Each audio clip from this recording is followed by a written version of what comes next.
ಮಾತರ್ಮೇ ಮಾತರಿಶ್ವನ್ನ ಪಿತರತುಲಗುರೋ ಭ್ರಾತರಿಷ್ಟಾಪ್ತಬಂಧೋ ಸ್ವಾಮಿನ್ನ ಸರ್ವಾಂತರಾತ್ಮನ್ನ ಜರ ಜರಯಿತರ್ಜನ್ಮ ಮೃತ್ಯಾಮಯಾನಾಂ ಗೋವಿಂದೇ ದೇಹಿ ಭಕ್ತಿಶ್ಚಲಾಂ ತದ್ಗುಣಗಣ ಬೃಹತೀಂ ಶಾಶ್ವತೀಮಾಚುದೇವ ನಾರಾಯಣಂ ನಮಸ್ಕೃತ್ಯ ನರಂ ಚೈವ ನರೋತ್ತಮಂ ದೇವೀಂ ಸರಸ್ವತೀಂ ವ್ಯಾಸಂ ತತೋ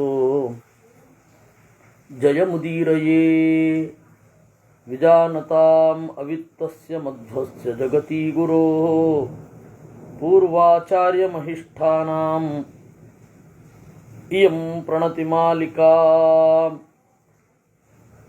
ಪೂರ್ಣಜ್ಞಾನಾಯ ವಿದ್ಮಹೇ ಪೂರ್ಣಾನಂದಾಯ ಧೀಮಹಿ ತನ್ನೋ ವ್ಯಾಸ ಪ್ರಚೋದಯಾತ್. ಪೂರ್ಣಜ್ಞಾನಾಯ ವಿದ್ಮಹೇ ಪೂರ್ಣಾನಂದಾಯ ಧೀಮಹಿ ತನ್ನೋ ವ್ಯಾಸ ಪ್ರಚೋದಯಾತ್.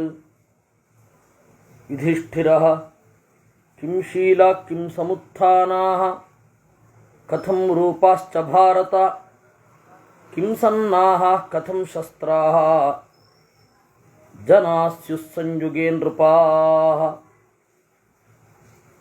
ಯುಧಿಷ್ಠಿರ ಕೇಳ್ತಾನೆ, ಕಿಂಶೀಲಾಹ, ಯೋಧರ ಸ್ವಭಾವ ಹೇಗಿರುತ್ತೆ, ಯೋಧರ ಪ್ರವೃತ್ತಿ ಹೇಗಿರುತ್ತೆ, ಯೋಧರ ಬಗೆ ಏನು, ಯೋಧರ ಸ್ವರೂಪ ಏನು,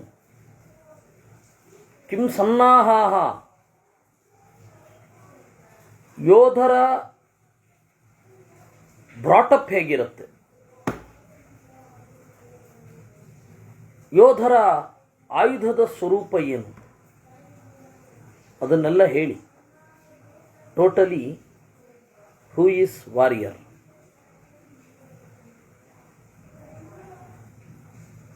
ನಾವು ಯೋಧರ ಲಕ್ಷಣವನ್ನು ತಿಳ್ಕೊಳ್ಬೇಕು. ಯೋಧ ಅಂದರೆ ಯಾರು? ಬ್ರೂಟಲ್ ಪವರ್ ಇರುವವರು ಯೋಧರ?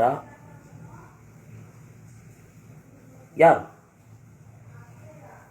ಭೀಷ್ಮಃ ಯಥಾ ಚರಿತಮೇವಾತ್ರ ಶಸ್ತ್ರಂ ಪತ್ರಂ ವಿಧೀಯತೆ ಆಚಾರಾಧೀಹ ಪುರುಷಃ ತಥಾ ಕರ್ಮಸು ವರ್ತತೆ.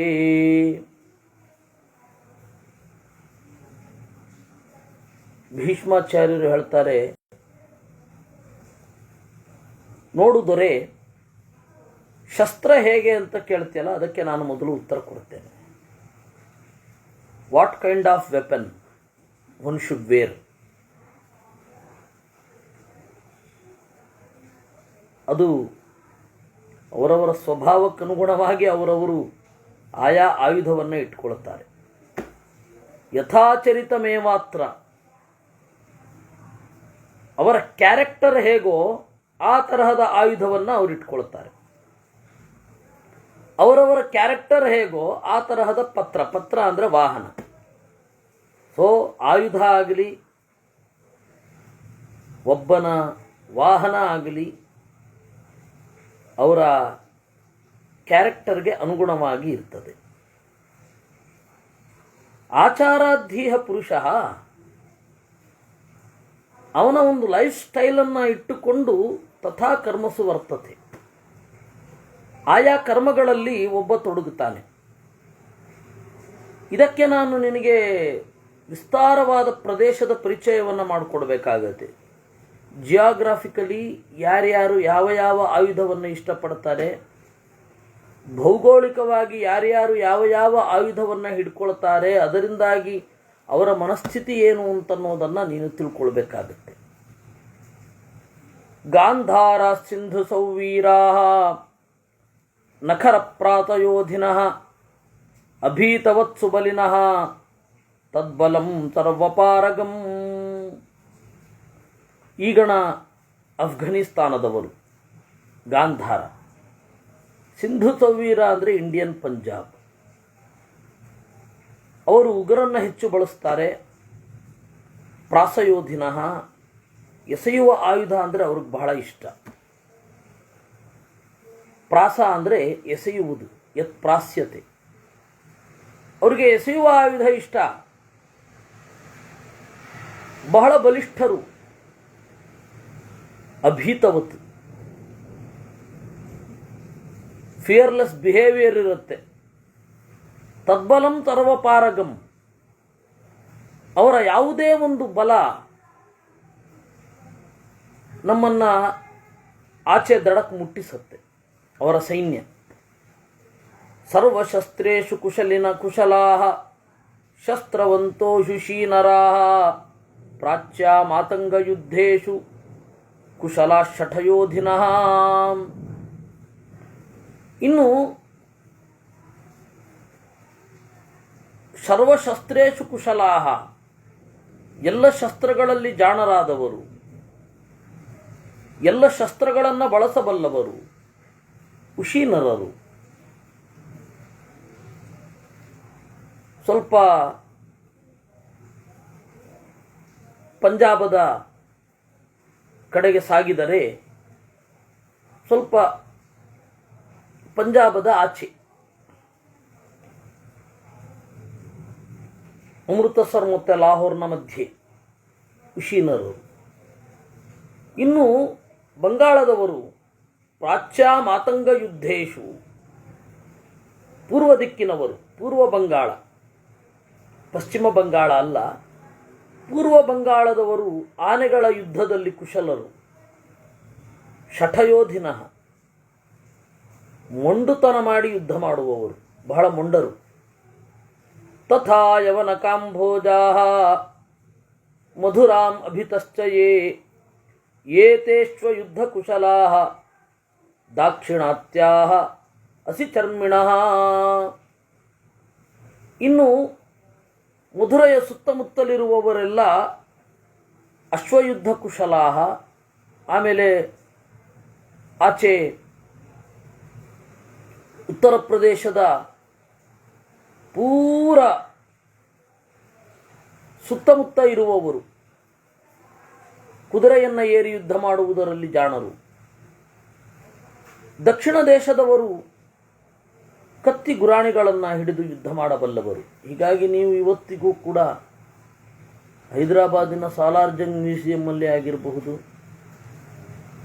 ಯಾವುದೇ ಆ ತರಹದ ಮ್ಯೂಸಿಯಮ್ಮಲ್ಲಿ ನೀವು ನೋಡಿ, ಮೈಸೂರಿನ ಜಗನ್ಮೋಹನ ಪ್ಯಾಲೇಸ್ಸು ಅಥವಾ ಪಾಂಡಿಚೇರಿಯ ಮ್ಯೂಸಿಯಂ, ಯಾವುದೇ ಮ್ಯೂಸಿಯಂನಲ್ಲಿ ಕತ್ತಿ ಉಂಟು.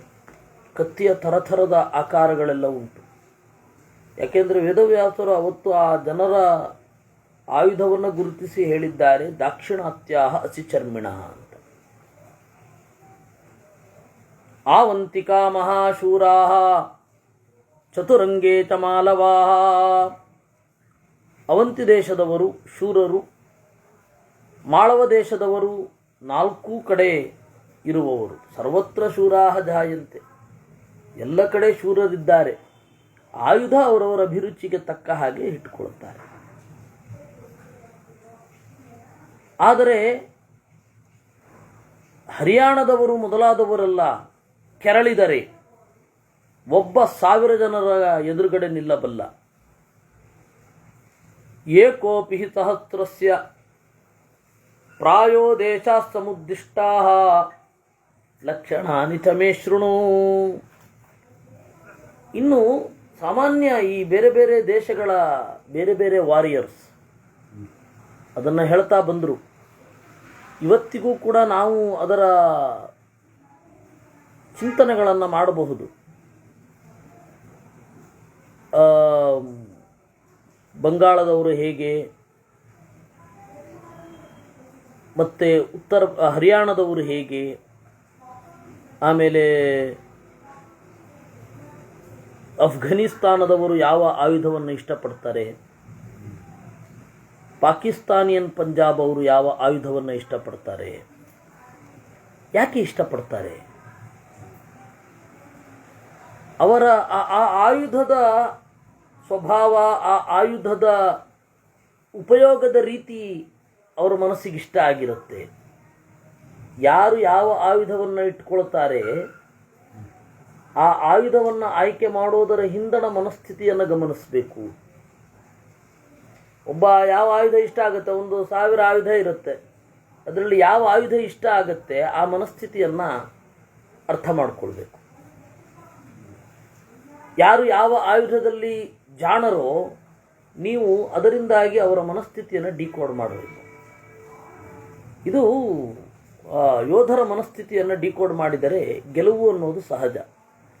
ಇದು ನಿಮಗೆ ಬೋರ್ ಆಗತ್ತೆ, ಇದೇನಿದು ಬರೀ ಯುದ್ಧದ ಬಗ್ಗೆ ಇದೆಯಲ್ಲ ಅಂತ. ಅಲ್ಲಿರೋದನ್ನು ನಾವು ಹೇಳಬೇಕಷ್ಟೇ, ಅನಿವಾರ್ಯ. ಪ್ರಾಯೋ ದೇಶ ಸಮುದ್ದಿಷ್ಟಾ ಲಕ್ಷಣಾನಿ ಚ ಮೇ ಶೃಣು. ಸಾಮಾನ್ಯವಾಗಿ ಎಲ್ಲ ದೇಶದ ಬಗ್ಗೆ, ಇವಾಗ ದಕ್ಷಿಣದವರು ಕತ್ತಿ ಮತ್ತು ಗುರಾಣಿಗಳಲ್ಲಿ ಜಾಣರು, ಅದನ್ನೇ ನಾನು ಹೇಳಿದ್ದು.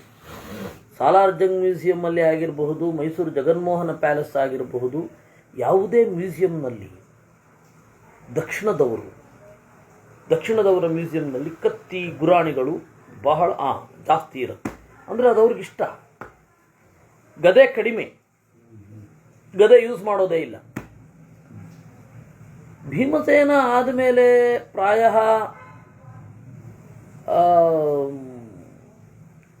ನನಗನ್ಸುತ್ತೆ ಮುಸಲ್ಮಾನರು ಬರ್ತಾ ಇರುವಾಗಲೇ ಅವರು ಗದೆಯನ್ನು ಬಿಟ್ಬಿಟ್ರು ಅವರು ಅಂತ. ಗದೆಯಲ್ಲಿ ಯುದ್ಧ ಮಾಡುವಂತಹದ್ದೇನೂ ಇರಲಿಲ್ಲ. ಅವರು ಕೇವಲ ದೂರದಿಂದ ಬಾಣ ಬಿಡ್ತಾ ಇದ್ರು ಅಷ್ಟೇ. ಅವರು ಗದೆಯನ್ನು ಬಳಸೋದು ನಾವು ನೋಡಲಿಲ್ಲ. ಮತ್ತು ಭಾರತದ ಎಷ್ಟೋ ಆಯುಧಗಳು ಕಣ್ಮರೆಯಾದವು. ಫಿರಂಗಿ ಬಂದಾಗ ಎಷ್ಟೋ ಆಯುಧಗಳು ಕಣ್ಮರೆಯಾಯಿತು. ಆದರೆ ನಮಗೆ ವೇದವ್ಯಾಸರು ಇಲ್ಲಿ ಹೇಳೋದೇನು ಅಂದರೆ 92ನೇ ಅಧ್ಯಾಯದಲ್ಲಿ ಯಾರು ಯಾವ ಆಯುಧಗಳನ್ನು ಆರಿಸಿಕೊಳ್ತಾರೆ, ಯಾರು ಯಾವ ಆಯುಧದಲ್ಲಿ ಎಕ್ಸ್ಪರ್ಟ್ಸ್ ಇರ್ತಾರೆ, ಅದರ ಮೂಲಕ ಅವರ ಮನಸ್ಥಿತಿಯನ್ನು ಡಿಕೋಡ್ ಮಾಡಿ ನೀವು ಅಂತ. ಅದು that is the point. That is the quintessence or that is the cream of this chapter 92ನೇಯದ್ದು. ನೀವು ಈ ಹಿನ್ನೆಲೆ ಇಟ್ಟುಕೊಂಡು ಯಾವುದೇ ಯುದ್ಧ ಚರಿತ್ರೆ ಓದಿದಾಗ ವೇದವ್ಯಾಸರ ಮಾತು ಸ್ಫುಟ ಆಗುತ್ತೆ. ಅವರವರ ಸ್ವಭಾವ ಹೇಗೆ, ಯಾವ ಯೋಧರ ಅಂದರೆ ಯಾವ ವಾರಿಯರ್ಸಿನ ಸ್ವಭಾವ ಹೇಗೆ ಅಂತ ಇನ್ನು ಮುಂದೆ ಹೇಳ್ತಾರೆ. ಸಿಂಹಶಾರ್ದೂಲವಾಂಗ್ನೇತ್ರಾಹ ಸಿಂಹಶಾರ್ದೂಲಗಾಮಿನಃ ಪಾರಾವತ ಕುಲಿಂಗಾಕ್ಷಾಹ ಸರ್ವೇ ಶೂರಾಃ ಪ್ರಮಾಥಿನಃ. ಸಿಂಹದಂತೆ, ಹುಲಿಯಂತೆ ವಾಕ್, ಮಾತು, ಆಮೇಲೆ ಕಣ್ಣು ಯೋಧರ ಕಣ್ಣು ಸಿಂಹದ ಕಣ್ಣಿನಂತೆ ಕಂದು ಬಣ್ಣದಲ್ಲಿ ಇರ್ತದೆ. ಅವರ ನಡೆ ಬಹಳ ಸಿಂಹದಂತೆ ಮತ್ತು ಹುಲಿಯಂತೆ ನಿಶ್ಶಬ್ದವಾದ ನಡೆ ಆಗಿರುತ್ತೆ. ಸಿಂಹ ಮತ್ತು ಹುಲಿ ನಡಿಬೇಕಾದ್ರೆ ಧಡ ಧಡ ಧಡ ಅಂತ ಸದ್ದು ಮಾಡಿಕೊಂಡೇ ನಡೆಯಲ್ಲ. ಗಂಭೀರವಾದ ನಡೆ, ತೂಕದ ಹೆಜ್ಜೆ, ಭೂಮಿಯ ಆಸರೆಯನ್ನು ಬಿಡೋದಿಲ್ಲ. ಪಾರಾವತ ಕುಲಿಂಗಾಕ್ಷಾಹ, ಕಣ್ಣು ಪಾರಾವತದ ತರಹ. ಪಾರಾವತ ಅಂತಂದರೆ ಪಾರಿವಾಳದಷ್ಟು ಸೂಕ್ಷ್ಮ, ಚುರುಕಾಗಿ ಇರುತ್ತೆ. ಬಹಳ ದೂರದಿಂದ ಒಂದು ಮೂಮೆಂಟ್ ಆದರೂ ಕೂಡ ಗೊತ್ತಾಗ್ಬಿಡತ್ತೆ ಅದಕ್ಕೆ. ಆ ತರಹದ ಕಣ್ಣಿನವರು. ಕುಳಿಂಗ ಪಕ್ಷಿ ಅಂತ ಒಂದುಂಟು, ಅದರಂತೆ. ಮೃಗಸ್ವರ ದ್ವೀಪಿ ನೇತ್ರಾಹ ಋಷಭಾಕ್ಷಾಸ್ತಥಾ ಪರೇ. ಇವರೆಲ್ಲರೂ ಕೂಡ ಪ್ರಮಾಥಿಗಳು, ಬಲವಾಗಿ ಹೊಡಿತಾರೆ. ಈ ತರಹದ ದೇಹ ಲಕ್ಷಣ ಇರುವವರು. ಇನ್ನು ಮೃಗಸ್ವರಾಹ, ಜಿಂಕೆಯಂತೆ ಧ್ವನಿ ಇರುವವರು. ದ್ವೀಪಿನೇತ್ರಾಹ, ಹುಲಿಯಂತೆ ಕಣ್ಣಿರುವವರು ಕೆಲವರು. ಋಷಭಾಕ್ಷಾಹ, ಎತ್ತಿನಂತೆ ಉಬ್ಬುಗಣ್ಣಿರುವವರು. ಮಂದಾಹ, ಸ್ವಲ್ಪ ನಿಧಾನ ಮೂಮೆಂಟ್ ಇರುತ್ತೆ. ಕ್ರೋಧನಾಹ, ಬೇಗ ಸಿಟ್ಟು ಬರುತ್ತೆ ಅವರಿಗೆ. ಅವರನ್ನು ನೋಡಿಕೊಂಡು ನಿಮ್ಮ ಯುದ್ಧದ ವ್ಯೂಹವನ್ನು ಚೇಂಜ್ ಮಾಡಿಕೊಳ್ಬಹುದು. ಮೇಘಸ್ವನ ಕ್ರೂರಮುಖಾಹ ಕೇಚಿಚ್ಚ ಕಲನಿಸ್ವನಾಹ ಜಿಹ್ಮನಾಸಾಶ್ಚ ಮೇಘಾಶ್ಚ ದೂರಗಾ ದೂರಪಾತಿನಃ. ಮೋಡದ ಗುಡುಗಿನಂತಹ ಧ್ವನಿಯವರು, ಅವರ ಧ್ವನಿ ಸ್ವಲ್ಪ ಮಧುರವಾಗಿ ಇರುತ್ತೆ. ಜಿಹ್ಮನಾಥಾಹ, ಯುದ್ಧಕ್ಕೆ ಅಂತ ಬಂದ ಸೊಟ್ಟ ಮೂಗಿನವರು ಬಹಳ ದೂರಕ್ಕೆ ಬಾಣ ಎಸಿತಾರೆ. ಅದರಿಂದಾಗಿ ಅವ್ರ ಹತ್ರ ಯುದ್ಧ ಮಾಡುವಾಗ ನಿಮ್ಮ ಡಿಸ್ಟೆನ್ಸನ್ನು ಮೈಂಟೈನ್ ಮಾಡಿಕೊಳ್ಳಿಕ್ಕೆ ಅನುಕೂಲ ಆಗತ್ತೆ. ಯಾವ ಡಿಸ್ಟೆನ್ಸನ್ನು ನಾವು ಇಟ್ಕೊಳ್ಬೇಕು ಅಂತ ನೀವು ಇಂಟೆಲಿಜೆನ್ಸ್ ರಿಪೋರ್ಟಿನಲ್ಲಿ ಸೈನ್ಯದಲ್ಲಿ ಯಾವ ತರಹದ ಬಾಡಿ ಲ್ಯಾಂಗ್ವೇಜ್ ಇರುವವರಿದ್ದಾರೆ ಅನ್ನೋದನ್ನು ನೋಡಿಕೊಂಡು, ಯಾವ ಶೇಪಿನ ಬಾಡಿ ಇದೆ ಅವರಿಗೆ ಯೋಧರಿಗೆ ಅಂತ ನೋಡಿಕೊಂಡು ನೀವು ತೀರ್ಮಾನ ಮಾಡಬಹುದು.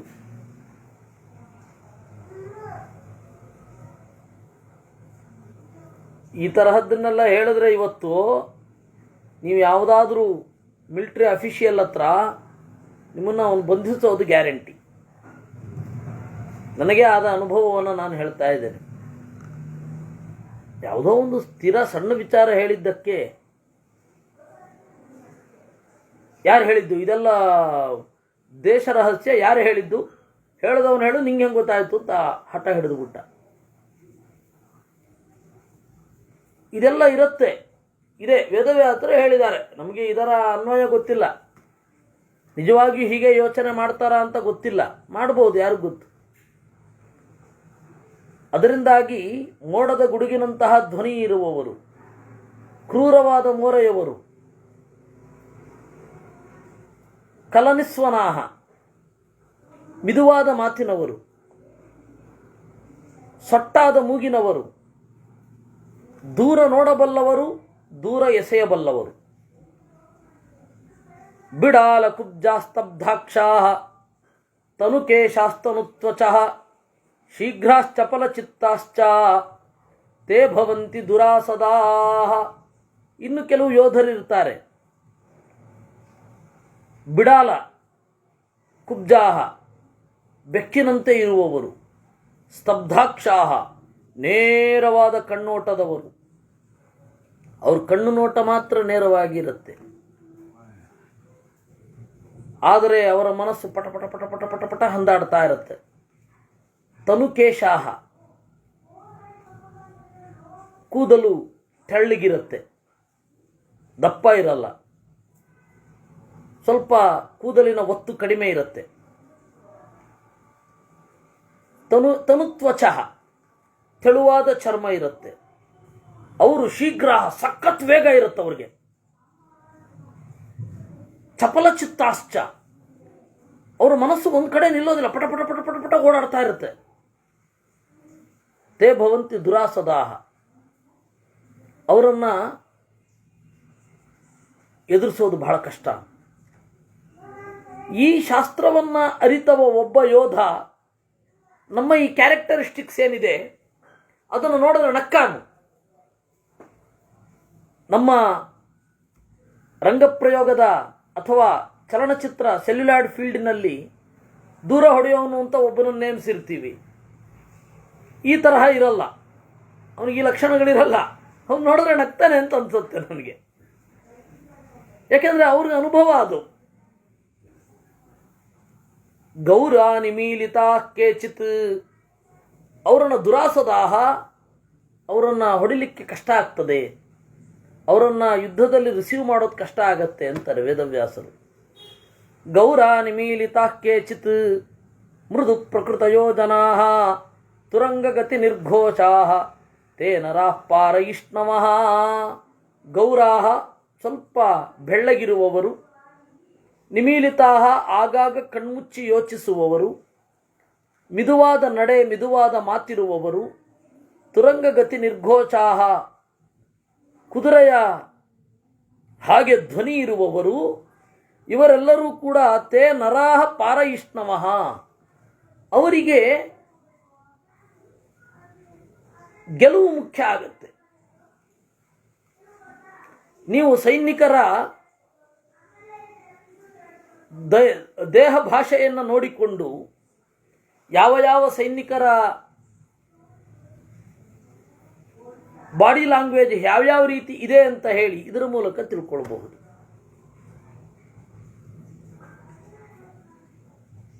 ನಮ್ಮ ಭಾರತದ ಸೈನಿಕರು ಹೇಗಿರ್ತಾರೆ ಅಂತಂದರೆ ಅವರು ಕಾಣಿಸಿಕೊಳ್ಬಾರ್ದು ಅಂತ, ಮೃದುವಾದ ಪ್ರಕೃತಿ ಇರಬೇಕು ಅವರಿಗೆ.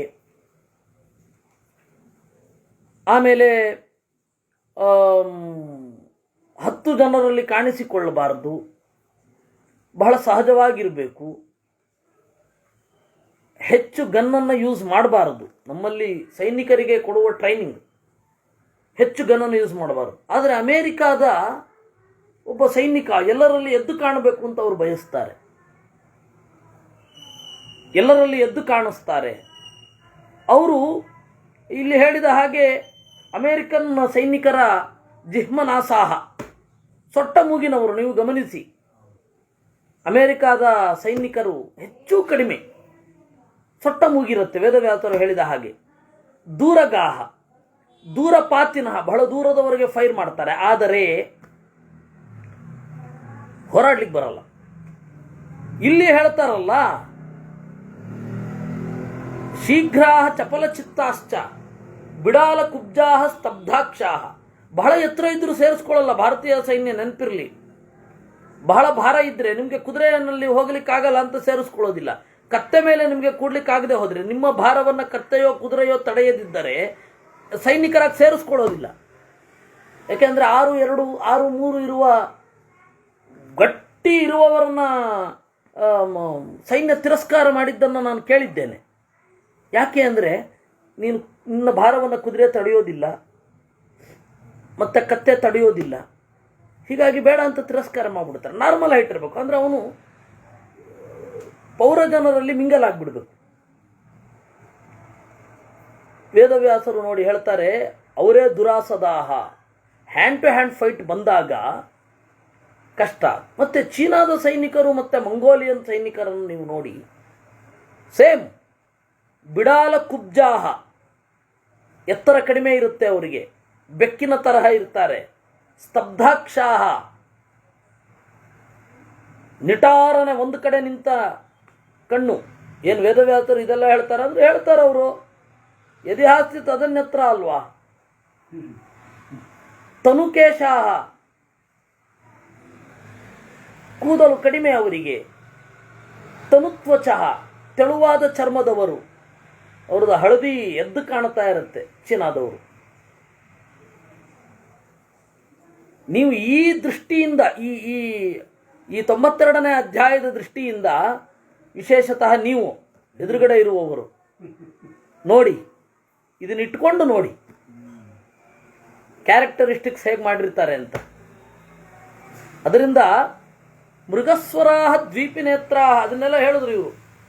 ಗೌರಾಹ ಸುಸಂಹತಾ ಪ್ರತನವಃ ವ್ಯೂಢೋರಸ್ಕಾಹ ಸುಸಂಶಿತಾಹ ಪ್ರವಾದಿತೇಷು ನೃತ್ಯಂತಿ ಹೃಷ್ಯಂತಿ ಕಲಹೇಶು ಚ. ಸುಸಂಹತಾಹ, ಗಟ್ಟಿಯಾದ ಶರೀರದವರು. ಪ್ರತನವಃ, ಹರವಾದ ಮೈಯವರು. ವ್ಯೂಢೋರಸ್ಕಾಹ, ಅಗಲವಾದ ಎದೆಯವರು. ಆಕಾಶಕ್ಕೆ ಕುರಿತು ಭೂಮಿಯಲ್ಲಿ ನೆಟ್ಟ ಈಟಿಯಂತೆ ಇರುವವರು. ಅವರು ಪ್ರವಾದಿತೇಷು ನೃತ್ಯಂತಿ, ವಾದ್ಯ ನುಡಿಸುವಾಗ ಅವ್ರಿಗೆ ತಡ್ಕೊಳ್ಳಿಕ್ಕಾಗಲ್ಲ, ಕುಣಿದೇ ಕುಣಿತಾರೆ. ಹೃಷ್ಯಂತಿ ಕಲಹೇಶು ಚ, ಜಗಳ ಅಂದರೆ ಭಾರಿ ಮುಂದು.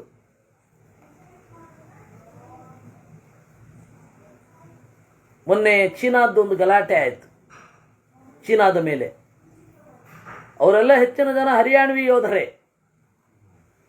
ಈ ಲಕ್ಷಣ ಪೂರ್ತಿಯಾಗಿ ಪಂಜಾಬದ ಯೋಧರಿಗೆ ಅನ್ವಯ ಆಗತ್ತೆ. ಸುಸಂಹತಾಹ ಪ್ರತನವಃ ವ್ಯೂಢೋರಸ್ಕಾಹ ಸುಸಂಶಿತಾಹ ಪ್ರವಾದಿತೇತು ನೃತ್ಯಂತಿ.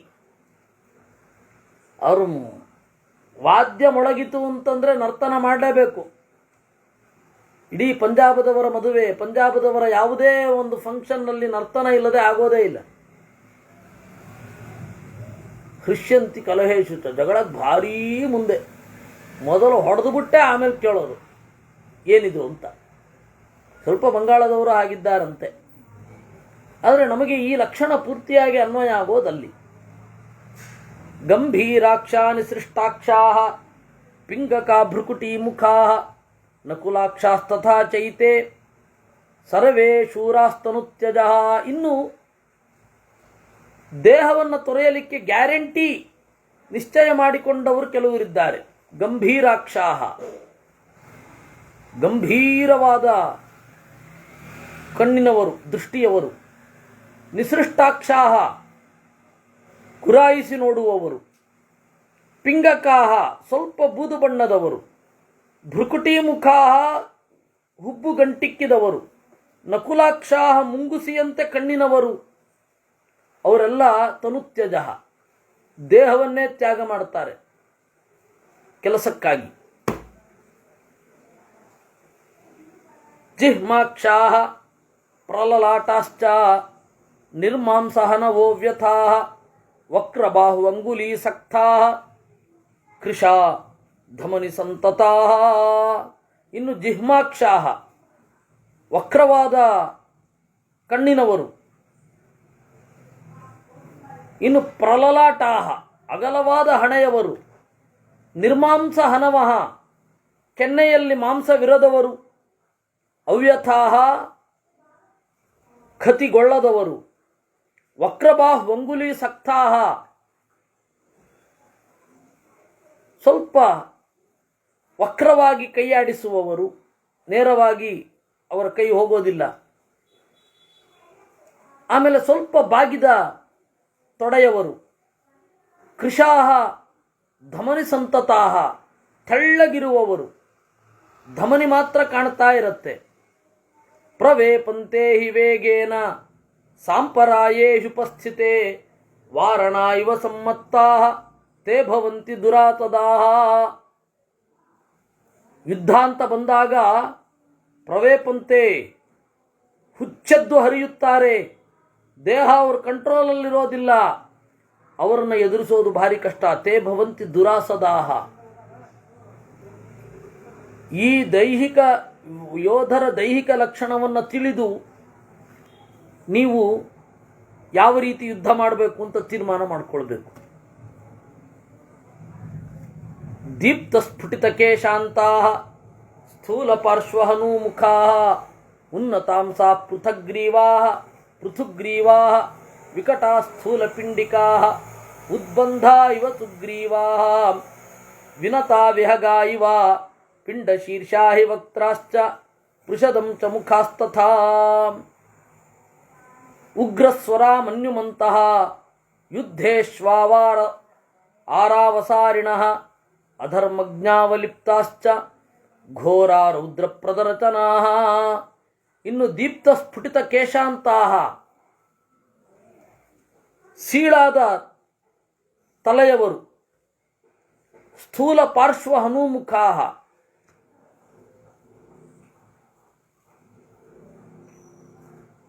ಪಕ್ಕೆಲುಬುಗಳಲ್ಲಿ ಮಾಂಸ ತುಂಬಿಕೊಂಡವರು. ಮುಖದ ತುಂಬ ಮಾಂಸ ತುಂಬಿಕೊಂಡವರು. ಉನ್ನತಾಂಸಾಹ, ತೋಳು ತುಂಬಿಕೊಂಡವರು. ಅಗಲವಾದ ಕುತ್ತಿಗೆಯವರು. ವಿಕಟಾಹ, ನೋಡಲಿಕ್ಕೆ ಭೀಕರವಾಗಿರುವವರು. ಕ್ಯೂಬಾದ ಯೋಧರು. ವಿಕಟಾಹ ಸ್ಥೂಲ ಪಿಂಡಿಕಾಹ, ಕೆಲವರಿಗೆ ಹೊಟ್ಟೆ ಬಹಳ ಇರುತ್ತೆ. ಪಿಂಡಿಕಾ ಅಂತಂದರೆ ಹೊಟ್ಟೆ. ಸ್ಥೂಲ ಪಿಂಡಿಕಾಹ, ಕೆಲವೊಬ್ರು ಇಲ್ಲ ಹಿಮ್ಮಡಿ ಅಂತ ಹೇಳ್ತಾರೆ. ಇರಲಿ, ಎರಡೂ ಕೂಡ. ಉದ್ಬಂಧ ಇವ ಸುಗ್ರೀವಾಹ ವಿನತಾ ವಿಹಗ ಇವ, ಯುದ್ಧವೆಂಬ ವಿಶಾಲಾಕಾಶದಲ್ಲಿ ಬಿಚ್ಚಿರುವ ರೆಕ್ಕೆ ಬಿಚ್ಚಿರುವ ಹಕ್ಕಿಯಂತೆ ತೋರ್ತಾರೆ. ಬೆಕ್ಕಿನಂತೆ ಅವರ ಮೋರೆ. ಉಗ್ರವಾದ ಸ್ವರ, ವಿಪರೀತ ಸಿಟ್ಟು. ಅವರಿಗೆ ಧರ್ಮ ನೋಡಲ್ಲ, ಕೊಬ್ಬು ಕಡಿಮೆ ಇರಲ್ಲ. ಅಧರ್ಮಜ್ಞ ಅವಲಿಪ್ತಾಶ್ಚ. ಘೋರಾಹ, ವಿಪರೀತ ಘೋರರು. ರೌದ್ರ ಪ್ರದರ್ಶನ. ತ್ಯಕ್ತಾತ್ಮಾನ ಸರ್ವ ಏತೆ ಉದಗ್ರಾಹ್ಯ ನಿವರ್ತಿನಃ ಪುರಸ್ಕಾರ್ಯ ಸದಾ ಸೈನ್ಯೈ ಹನ್ಯಂತೆ ಘ್ನಂತಿ ಚಾಪಿತೆ.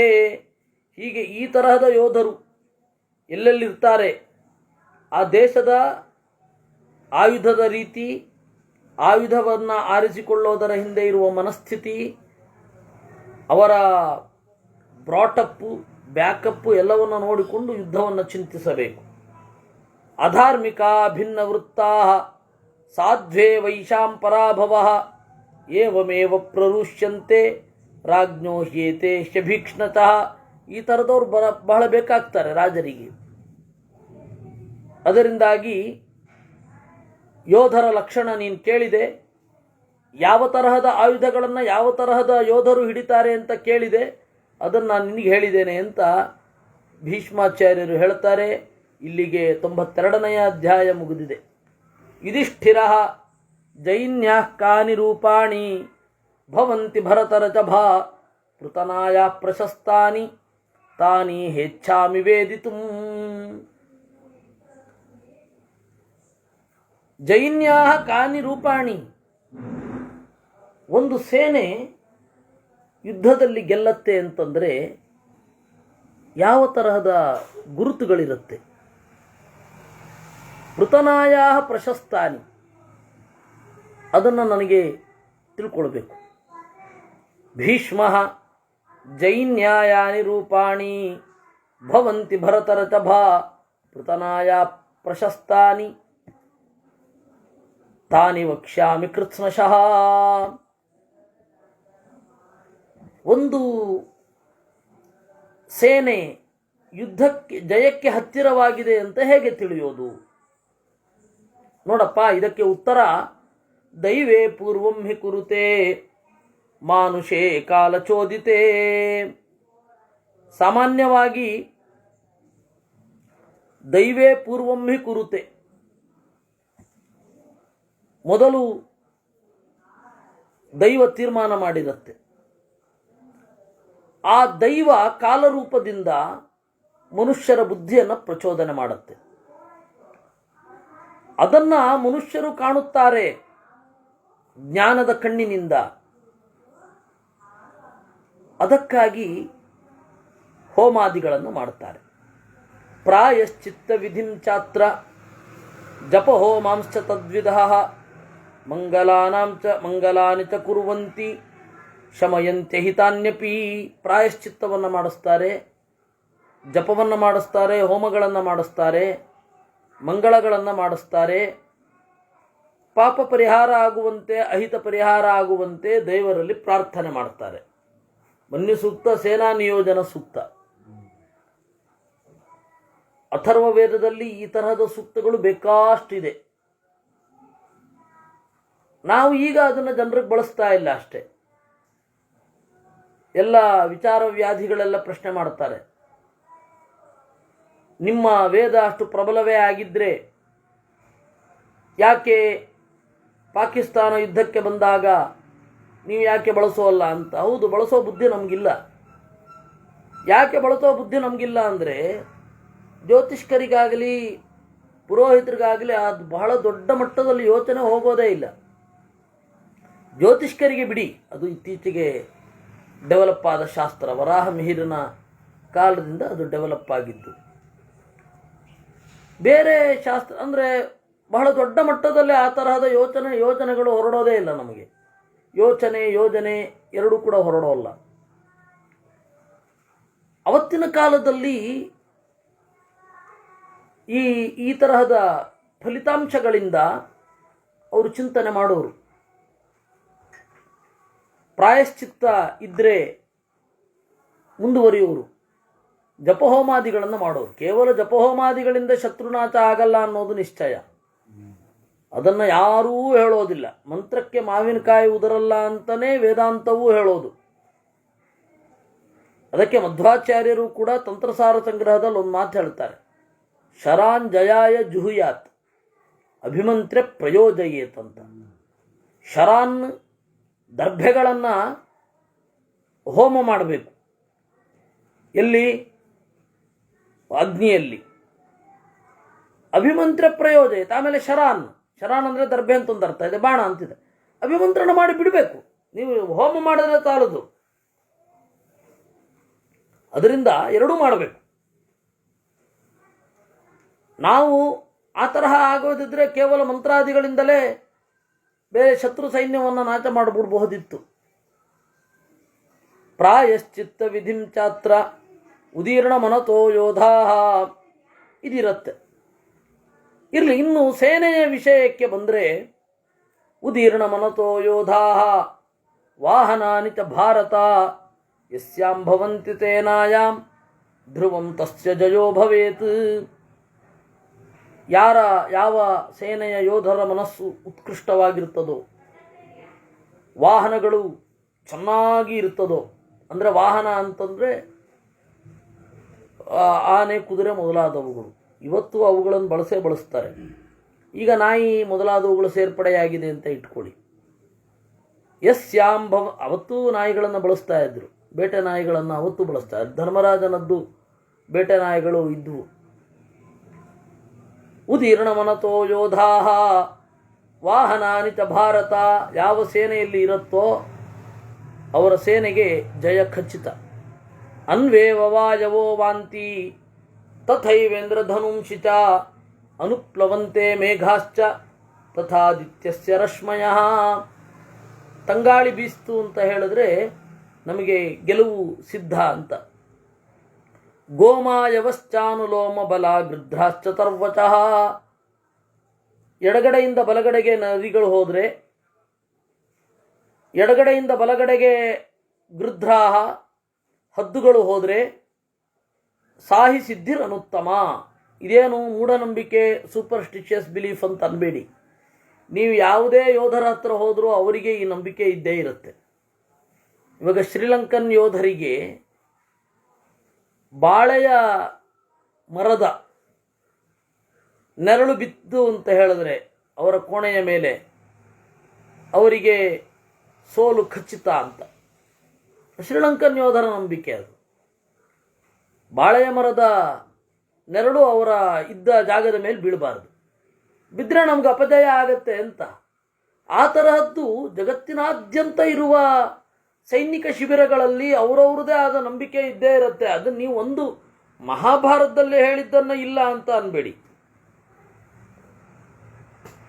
ದೇವರ ದಯದಿಂದ ಇದನ್ನು ಇಬ್ಬರೂ ಓದಿಲ್ಲ. ಎಕ್ಸ್ಟ್ರೀಮ್ ಲೆಫ್ಟ್, ಎಕ್ಸ್ಟ್ರೀಮ್ ರೈಟ್ ಎರಡೂ ಓದಿಲ್ಲ. ಇದಾಗಿದ್ದರೆ ಇಷ್ಟೊತ್ತಿಗೆ ಚರ್ಚೆ ಆಗಬೇಕಿರೋದು. ಆದರೆ ಸೈನಿಕರ ಮಾತು ಬೇರೆ, ಇಲ್ಲಿ ಒಳಗಡೆ ಕೂತಿ ಬುದ್ಧಿಜೀವಿಗಳ ಮಾತು ಬೇರೆ. ಅವ್ರು ಏನೇ ಹೇಳ್ತಾ ಇರ್ಬೋದು, ಯುದ್ಧ ವಿರೋಧ ಮಾಡಬಹುದು, ಏನೇನೋ ಮಾಡಬಹುದು. ಆದರೆ ಅಲ್ಲಿ ಯುದ್ಧ ರಂಗದಲ್ಲೇ ಹೋದಾಗ ಏನು ಪರಿಸ್ಥಿತಿ ಇರುತ್ತೆ ಅದನ್ನು ಇವ್ರು ಯಾರೂ ತಿಳ್ಕೊಂಡಿಲ್ಲ, ಅದನ್ನು ಇವ್ರು ಯಾರೂ ಗಮನಿಸಿಲ್ಲ. ಅವರಲ್ಲಿ ಹರ ಹರ ಮಹಾದೇವ್ ಅಂತಂದ್ರೆ ಅನ್ನದೇ ಹೇಳೋದೇ ಇಲ್ಲ. ಇಲ್ಲಿ ಎಲ್ಲ ಸೆಕ್ಯುಲರು ಅದ್ದು ಇದ್ದು, ಅಲ್ಲಿ ಹೋಗಿ ಸೈನಿಕರಿಗೆ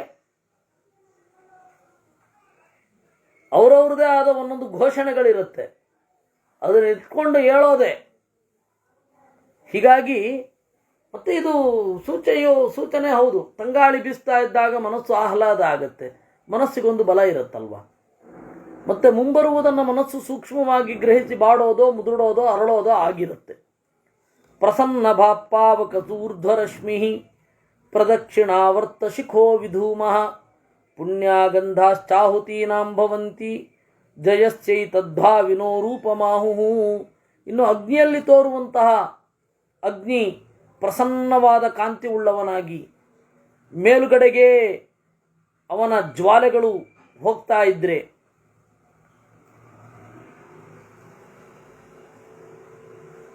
ಅದು ಪ್ರದಕ್ಷಿಣಾಕಾರವಾಗಿ ಜ್ವಾಲೆಗಳು ಹಂದಾಡ್ತಾ ಇದ್ರೆ,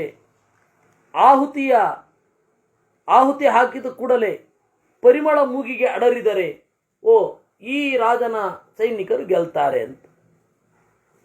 ಯಾಕೆ ವೇದವ್ಯಾಸರು ಅರ್ಜುನ ಜಯದ್ರಥನನ್ನು ಕೊಲ್ಲಲಿಕ್ಕೆ ಹೋಗುವಾಗ ಇದನ್ನೆಲ್ಲ ವರ್ಣನೆ ಮಾಡಿದ್ದಾರೆ. ಯಾಕೆ ಅಂದರೆ ಅವನ ಗೆಲುವು ಖಾತ್ರಿ ಅಂತ. ಶಸ್ತ್ರೈ ಪತ್ರೈ ಕವಚೈ ಕೇತುಭಿಶ್ಚ ಸ್ವಭಾನುಭಿರ್ಮುಖವರ್ಣೈಶ್ಚ ಯೂನಾಂ ಭ್ರಾಜಿಷ್ಮತಿ ದುಷ್ಪ್ರತಿವೀಕ್ಷಣೀಯ ಯೇಷಾಂ ಚಮೂಸ್ತೆ ವಿಭವಂತಿ ಶತ್ರುನ್. ಶಸ್ತ್ರಗಳಲ್ಲಿ, ವಾಹನಗಳಲ್ಲಿ, ಕವಚಗಳಲ್ಲಿ, ಧ್ವಜಗಳಲ್ಲಿ, ಆ ಧ್ವಜದ ಕಾಂತಿಗಳಲ್ಲಿ, ಯೋಧರ ಮುಖದ ಬೆಳಗುವಿಕೆಗಳಲ್ಲಿ ಪ್ರಸನ್ನತೆ ಇತ್ತು ಅಂದರೆ ಗೆಲ್ತಾರೆ ಅಂತ. ಇದನ್ನು ನೋಡಬಲ್ಲವರು ಯಾರು ಅಂದರೆ ವೇದವ್ಯಾಸರು ಮಾತ್ರ.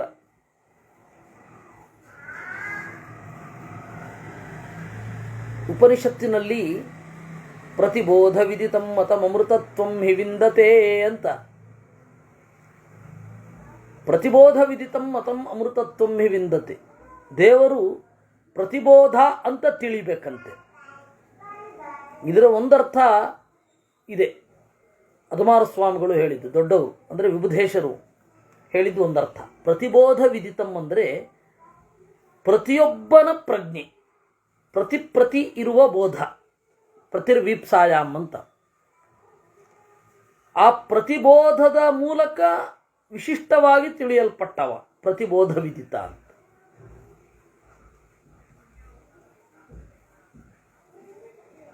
ನಾನು ಪ್ರತ್ಯಭಿಮುಖ ಅಂತ ಅರ್ಥ ಮಾಡೋದು ಅಂತ.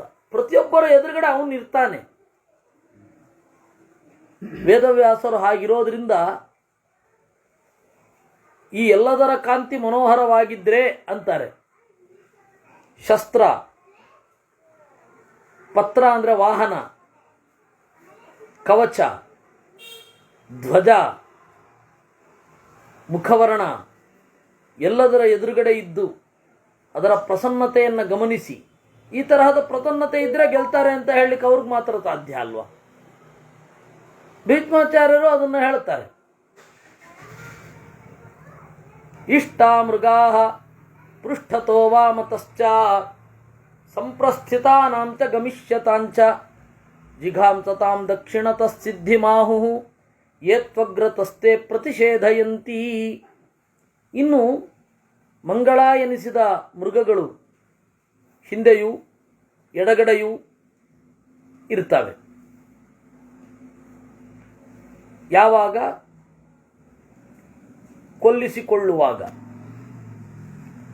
ಕೊಲ್ಲುವಾಗ ಅವೇ ನಮ್ಮ ಬಲಗಡೆ ಇರ್ತವೆ. ಮುಂದೆ ಹೋಯ್ತು ಅಂತಂದ್ರೆ, ಮುಂದೆ ಇದ್ವು ಅಂದರೆ ನಾವು ಯಾವ ದಿಕ್ಕನ್ನು ನೋಡ್ತಾ ಇರ್ತೇವೆ ಆ ದಿಕ್ಕನ್ನು ಅವುಗಳು ನೋಡ್ತಾ ಇದ್ರೆ ಇದು ಪಾಪ ಅಂತ ಪ್ರಕೃತಿಯ ಮೂಲಕ ದೇವರು ಹೇಳಿಸೋದು. ಅಂದರೆ ಈಗ ನಾವು ಕೊಲ್ಲಲಿಕ್ಕೆ ಹೋಗ್ತಾ ಇದ್ದೀವಿ, ನಮ್ಮ ಮುಂದೆ ಮೃಗಗಳು ಹೋಗ್ತಾ ಇದ್ರೆ ನಾವು ಯಾವ ಕಡೆ ಮುಖ ಮಾಡಿರ್ತೇವೆ ಅದೇ ಕಡೆಗೆ ಅವುಗಳು ಮುಖ ಮಾಡಿ ಅವುಗಳ ಬೆನ್ನು ನಮಗೆ ತೋರ್ತಾ ಇದ್ರೆ ಓ ಇದು ಪಾಪದ ಕೆಲಸ ಅಂತ ಅನ್ಕೋಬೇಕಂತ. ಆಯ್ತಾ? ಅದೇ ನಮ್ಮ ಬಲಗಡೆಗಿದ್ರೆ ಕೊಲ್ಲೋದಾಗತ್ತೆ, ನಿಮ್ಮ ಕೈನಲ್ಲಿ ಕೊಲ್ಲಿಕ್ಕಾಗತ್ತೆ ಅಂತ. ಅವೇ ನಮ್ಮ ಎಡಗಡೆ ಇದ್ರೆ ಅವ್ರು ನಮ್ಮನ್ನು ಕೊಲ್ತಾರೆ ಅಂತ. ಇದೊಂದು ಸೈನು. ಮಾಂಗಲ್ಯ ಶಬ್ದಾನ್ ಶಕುನಾ ವದಂತಿ ಹಂಸಾ ಕ್ರೌಂಚಾಶ್ಚತ ಪತ್ರಾಸ್ಸಹರ್ಚಾಃ ಹೃಷ್ಟಾ ಯೋಧಾ ಸತ್ವವಂತೋ ಭವಂತಿ ಜಯಸ್ಯೈ ತದ್ಭಾವಿನೋ ರೂಪಮಾಹುಹು. ಎಲ್ಲ ಗಿಳಿಗಳು ಮಂಗಳವಾಗಿ ಉಲಿಯುತ್ತವೆ, ಗಿಳಿ ಮೊದಲಾದವುಗಳು. ಹಂಸ, ಕ್ರೌಂಚ, ಗಿಡುಗ ಮೊದಲಾದವುಗಳು. ಯೋಧರಿಗೆ ಏನೋ ಒಂದು ಸಂತೋಷ. ಇದೆಲ್ಲ ಜಯದ ಮೊದಲಿನ ರೂಪ. ಗಂಭೀರ ಶಬ್ದಾಶ್ಚ ಮಹಾಸ್ವನಾಶ್ಚ ಶಂಖಾಶ್ಚ ಭೇರ್ಯಶ್ಚ ನದಂತಿ ಯತ್ರ. ಇನ್ನು ಶಂಖಗಳ ಒಡಕುಧ್ವನಿ ಬರೋದಿಲ್ಲ, ಭೇರಿಯ ಒಡಕುಧ್ವನಿ ಬರೋದಿಲ್ಲ. ಯುದ್ಧ ಮಾಡಲು ಉತ್ಸಾಹ ಇರುತ್ತೆ, ಓ ಅವ್ರು ಗೆಲ್ತಾರೆ ಅಂತ.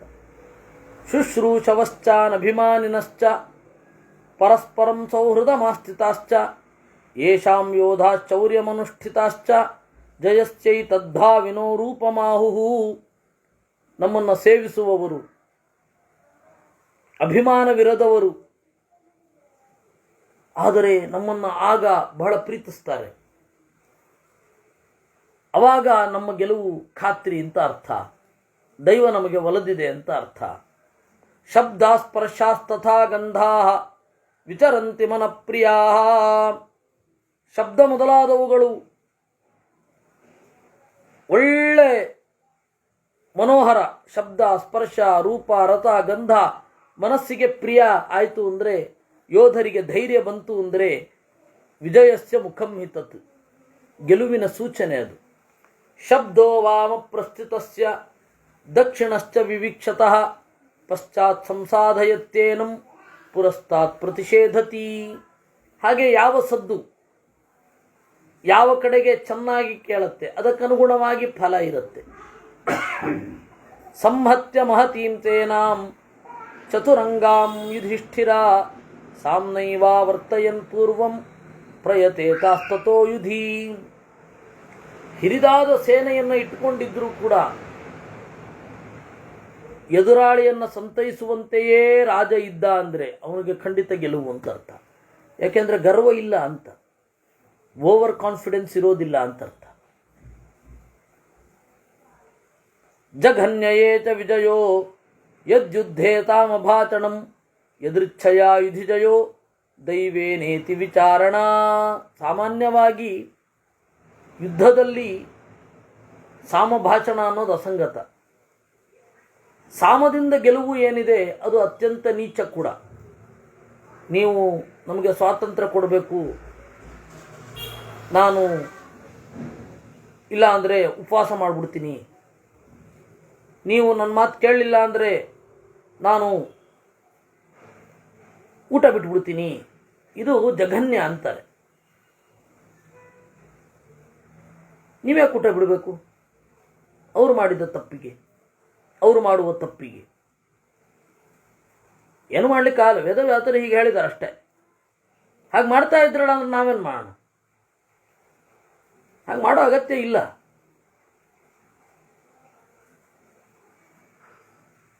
ನೀವು ನಮ್ಮ ದೇಶವನ್ನು ಬಿಟ್ಟು ಹೋಗ್ಬಿಡ್ಬೇಕು, ಇಲ್ಲಾಂದ್ರೆ ನಾವು ಉಪವಾಸ ಮಾಡೋ ಸತ್ತೋಗ್ತೀವಿ ಅಲ್ಲ. ಜಘನ್ಯ ಏಷ ವಿಜಯ ಯದ್ಯುದ್ಧೇ ಸಾಮಭಾಷಣ ಯದೃಚ್ಛಯ ಯುಧಿಜಯೋ ದೈವೇನೇತಿ ವಿಚಾರಣ. ಯುದ್ಧ ಮಾಡಬೇಕಷ್ಟೇ. ಆಪಗೇವ ಮಹಾವೇಗ ತ್ರಸ್ತಾ ಮೃಗಗಣ ಇವ ದುರ್ನಿವಾರ್ಯ ತಮಾಚೈವ ಪ್ರಭಜ್ಞಾ ಮಹತೀ ಚ ಮೂಹು. ಆಪಗೇವ ಮಹಾವೇಗ, ನದಿಯ ಹಾಗೆ ವೇಗವಾಗಿದ್ದು ದೊಡ್ಡ ಸೇನೆ, ರಾಜನ ಸ್ಥಿರವಾದ ನಿರ್ಧಾರ ಇಲ್ಲದಿದ್ದರೆ ತ್ರಸ್ತಾ ಮೃಗಗಣ ಇವ, ಬೆದರಿದ ಜಿಂಕೆಗಳ ಹಾಗೆ ಹಿಂಡು ಹಿಂಡಾಗ್ಬಿಡತ್ತೆ. ಅದು ತಡಿಲಿಕ್ಕಾಗಬಾರದು, ದುರ್ನಿವಾರ್ಯ ತಮ ಆಗಿರಬೇಕು. ಆದರೆ ಜಘನ್ಯ ಏತ ವಿಜಯ ಭಗ್ನ ಇತ್ಯೇವ ಭಜ್ಯಂತೆ ವಿದ್ವಾಂಸೋಪಿ ನ ಕಾರಣಂ ಉದಾರತಾರಾ ಮಹತಿ ರುರುಸಂಘೋಪಮಾ ಚ ಮೂಹು. ಭಗ್ನ ಇತ್ಯೇವ ಭಜ್ಯಂತೆ, ಮೇಲ್ನವರು ಸರಿಯಾಗಿಲ್ಲ ಅಂತಲೇ ಸಿಳಿ ಹೋಗಿಬಿಡಬಹುದು. ಪರಸ್ಪರಜ್ಞ ಸಂಹೃಷ್ಟಾ ತ್ಯಕ್ತ ಪ್ರಾಣ ಸುನಿಶ್ಚಿತಾ ಅಪಿ ಪಂಚಶತಂ ವಿಶೂರಾ ಮೃದ್ಗಂತಿ ಪರವಾಹಿನೀಂ. ಪರಸ್ಪರರನ್ನು ಚೆನ್ನಾಗಿ ತಿಳಿದವರು, ಯುದ್ಧದ ಬಗ್ಗೆ ತೃಪ್ತಿ ಇರುವವರು, ದೇಹವನ್ನು ತ್ಯಾಗ ಮಾಡಿದವರು, ದೃಢವಾದ ನಿರ್ಧಾರ ಇರುವವರು 500 ಜನ ಇರಲಿ, ಎದುರುಗಡೆ ಇರುವ 1,00,000 ಜನರನ್ನು ಕೊಲ್ತಾರೆ. ಅಫ್ಘಾನಿಸ್ತಾನದ ಯೋಧರನ್ನು ಕೆಲವೇ ಮಂದಿ ಪಂಜಾಬದ ಸೈನಿಕರು ಕೊಂದದ್ದು ಗೊತ್ತೇ ಇದೆ ನಿಮಗೆ. ಅಪಿವಾ ಪಂಚಷಟ್ಸಪ್ತ ಸಂಹಿತಾಕೃತ ನಿಶ್ಚಯಾ ಕುಲೀನಾ ಪೂಜಿತಾ ಸಮ್ಯಕ್ ವಿಜಯಂತೀಹ ಶಾತ್ರವಾನ್. 5 ಜನ 6, 7 ಆದರೂ ಆಗಿರಬಹುದು, ಒಗ್ಗಟ್ಟಿನಲ್ಲಿದ್ದರು ಅಂದರೆ ಗೆಲ್ಲಬಹುದು. ಯಾದವರ ತರಹ. ಯಾದವರ ಸೇನೆ ಕಡಿಮೆ ಇತ್ತು, ಕೃಷ್ಣ ಅದನ್ನು ತೋರಿಸಿದ. ಎಲ್ಲ ರೀತಿಯಾದ ಯುದ್ಧವನ್ನು ಅವನು ತೋರಿಸಿಬಿಟ್ಟ. ಭಾಗವತ ಹೇಳುವಾಗ ಅಷ್ಟು ತೀವ್ರವಾಗಿ ಹೇಳೋದಿಲ್ಲ, ಯಾಕೆಂದರೆ ಭಾಗವತ ಹೇಳಲ್ಲ ಅಂತೆಲ್ಲ, ಹೇಳತ್ತೆ, ಆದರೆ ಇಷ್ಟು ತೀವ್ರವಾಗಿ ಹೇಳೋಲ್ಲ. ಭಾಗವತ ಎಷ್ಟು ತೀವ್ರವಾಗಿ ಹೇಳುತ್ತೋ, ಭಾಗವತ ಇದು ಹರಿವಂಶ ಎಷ್ಟು ತೀವ್ರವಾಗಿ ಹೇಳುತ್ತೋ ಅಷ್ಟು ತೀವ್ರವಾಗಿ ಹೇಳಲ್ಲ. ಮಹಾಭಾರತ ಎಷ್ಟು ತೀವ್ರವಾಗಿ ಹೇಳುತ್ತೋ ಅಷ್ಟು ತೀವ್ರವಾಗಿ ಹೇಳೋದಿಲ್ಲ. ಯುದ್ಧ, ಯೋಧ, ಆಯುಧ, ಅದರ ಹಿಂದಿನ ಮನಸ್ಥಿತಿ ಎಲ್ಲ ಹೇಳಲ್ಲ. ಅದರಿಂದ ಈ 5 ಜನ ಇದ್ದರೆ ಈ ಕೃಷ್ಣ ಈ ಎಲ್ಲ ಥರದ ಯುದ್ಧನೂ ಮಾಡಿಬಿಟ್ಟಿದ್ದಾನೆ. ಇಲ್ಲಿ ಶಾಂತಿ ಪರ್ವದಲ್ಲಿ ಹೇಳಿದ ಹೆಚ್ಚಿನ ಸಂಗತಿಗಳು ಅವನ ಜೀವನದಲ್ಲಿ ನಡೆದು ಬಿಟ್ಟಿವೆ. ಭೀಷ್ಮಾಚಾರ್ಯರ ಒಳಗಡೆ ಕೃಷ್ಣಾಚಾರ್ಯರೇ ಹೇಳಿಸ್ತಾ ಇರೋದಿದು. ಹೀಗಾಗಿ ಅದನ್ನೆಲ್ಲ ನಾವು ನೋಡಬಹುದು. ಅದರ ಲೌಕಿಕವಾದ ನಡೆಯನ್ನು ಮಹಾಭಾರತದ ಮೂಲಕ ನೋಡಬಹುದು ಅವನದ್ದು. ಆಧ್ಯಾತ್ಮಿಕವಾದ ನಡೆ ನೋಟವನ್ನು ಉದ್ಧವ ಗೀತೆ 104ನೇ ವರ್ಷದಲ್ಲಿ ಮತ್ತು 70ನೇ ವರ್ಷದಲ್ಲಿ 80ನೇ ವರ್ಷದಲ್ಲಿ ತನ್ನ ಬಾಳುವೆಯ ಪ್ರತಿಯೊಂದರ ವಿವರಣವನ್ನು ವ್ಯಾಖ್ಯಾನವನ್ನು ದೇವರೇ ಮಾಡಿದ್ದಾನೆ ಅಂತ. ಯಾಕೆ ನನ್ನ ಆಕ್ಟಿವಿಟಿ ಹೀಗಿದ್ವು? ಲೌಕಿಕವಾಗಿ ಮಹಾಭಾರತ ಶಾಂತಿ ಪರ್ವ, ವಿಚೇತತಃ ರಾಜಧರ್ಮ ಪರ್ವ. ಅದೇ ನೋಟದ ಆಧ್ಯಾತ್ಮಿಕವಾದ ನೋಟ, ಅದೇ ಕ್ರಿಯೆಯ ಆಧ್ಯಾತ್ಮಿಕವಾದ ನೋಟ, ಅದು ಈ 3 ಗೀತೆಗಳಲ್ಲಿ ನಾವು ಚಿಂತನೆ ಮಾಡಬೇಕು ಅಂತ ಅನ್ನೋದು. ಇಷ್ಟು ನೋಡೋಣ. ಮತ್ತೆ ಉಳಿದದ್ದು ನಾಳೆ ನೋಡೋಣ. ಕೃಷ್ಣಾರ್ಪಣಮಸ್ತು.